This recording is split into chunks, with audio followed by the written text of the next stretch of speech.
Episode 26, week 26 usage, and we're finally halfway through the year. Moving straight on to the mileage on the car. The mileage is now 4,328 miles on the car itself, which is 126 miles driven for the week and 2,467 since the start of the 2020 logs.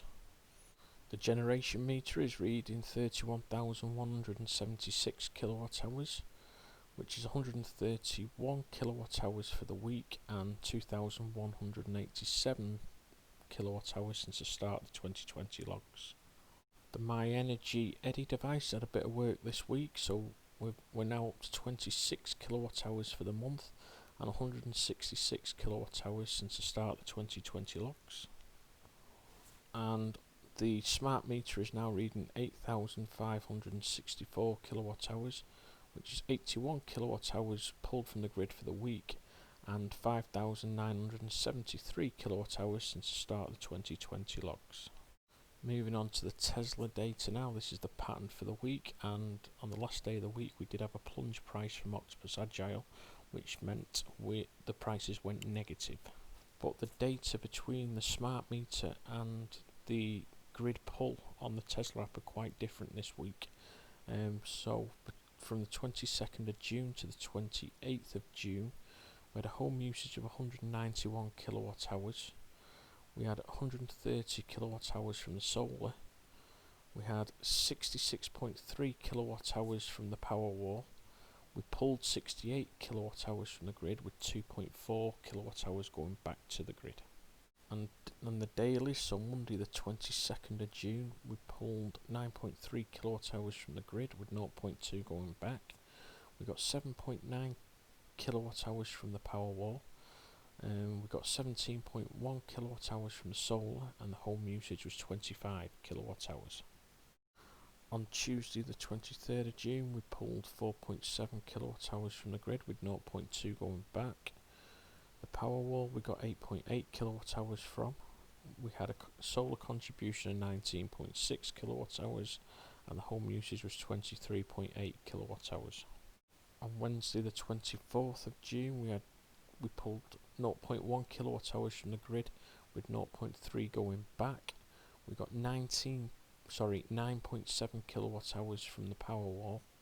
We had a solar contribution of 25.5 kilowatt hours and a home usage of 22.5 kilowatt hours. So we were self-powered on Wednesday.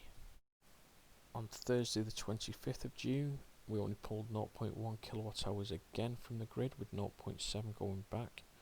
We only got 6 kilowatt hours from the Powerwall, and that's because we had a high solar contribution of 25.4 kilowatt hours and a home usage of 21.9 kilowatt hours. On Friday the 26th of June, again we only pulled 0.1 kilowatt hours from the grid, with 0.3 going back. We got 6.6 kilowatt hours from the Powerwall.